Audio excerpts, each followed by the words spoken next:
Black woman loses her job after saving the life of an injured millionaire. The next day, 2 helicopters went to her house. You're fired, Dr. Diana, and please leave your coat and badge on the table now. Director Whitman's shout echoed to the crowded lobby of Santa Clara Hospital, causing dozens of patients and staff to turn their heads and witness the humiliation. Diana Santos, 38, never imagined her decade of impeccable service as head nurse would end like this, being escorted by security, like a criminal in front of everyone. Her dark eyes remained disturbingly calm as the director continued his public show of power. Serious violation of hospital protocol, unauthorized treatment, use of medical resources without prior payment. Whitman spat, his face red with theatrical anger. People like you need to learn their place in this institution. Diana knew the venom behind those words. In her 10 years there, she had heard the whispers, seen the dirty looks, and felt the weight of denied promotions. Director Whitman, Diana replied firmly, removing her immaculate white coat. I saved a man's life last night, a man who arrived here bleeding, semi-conscious, with no identification, no medical insurance. Whitman interrupted, slamming his hand on the reception desk. No credit card, no health insurance, and you wasted valuable hospital resources on some indigent. The flashback came quick and vivid. 11 p.m. the night before, Diana was finishing her shift when a man staggered in, his clothes torn and bloody, his face covered in mud and blood. He collapsed before anyone could react. Please help, were his only words before losing consciousness. The night receptionist Patricia, more interested in her cell phone than patients, didn't even get up. No insurance, no treatment. Those are the rules.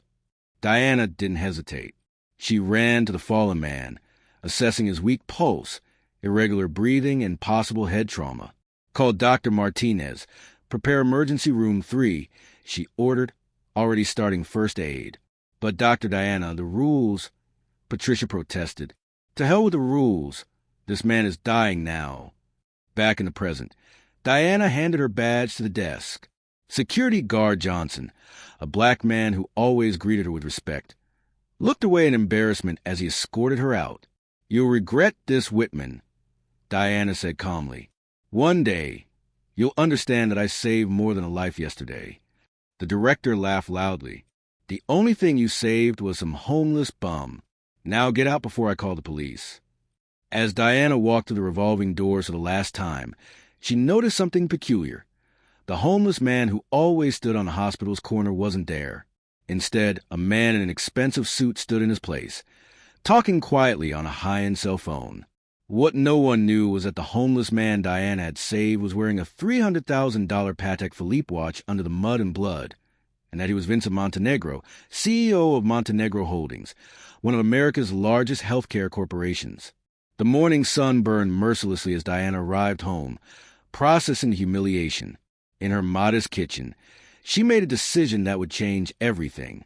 3 missed calls from an unknown number flashed on her phone. When she answered the 4th, a professional voice surprised her. Dr. Diana Santos, this is Thomas Reynolds, corporate lawyer for Reynolds and Associates. We need to talk urgently about the patient you treated last night. Diana felt a chill. If this is about a lawsuit, I was just doing my job. On the contrary, Reynolds replied, the man you saved. Well, let's just say your actions have consequences beyond what you can imagine. Meanwhile, at Santa Clara Hospital, Whitman savored his moment of power, calling an emergency meeting to warn staff about forgetting their place. But behind the scenes, a silent investigation was unfolding. Montenegro, recovering in a luxury suite, was furious, not at Diana, but at the hospital. I want to know everything about Whitman. Every patient turned away, every case of discrimination, every penny embezzled. The investigation revealed a disturbing pattern. 89% of Black and Latino patients without premium insurance had been turned away over 5 years. Meanwhile, Diana received cruel messages from former colleagues, but security guard Johnson sent her a private message with damning audio recordings of Whitman's racist remarks. Whitman's downfall began at his own gala, where hacked screens broadcast his discriminatory comments and evidence of fraud to the entire room. Federal agents arrested him as Diana entered, accompanied by Montenegro and lawyers. You planned this. Whitman spat. No, Diana replied calmly. You planned this. I just documented it.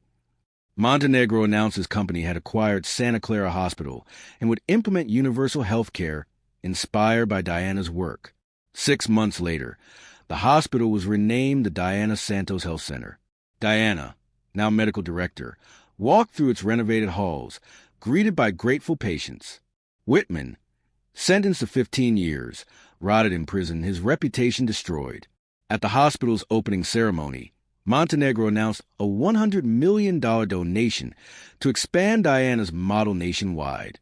The best revenge against injustice, Diana realized, is not to destroy those who hurt you, but to build something so great that their evil becomes irrelevant.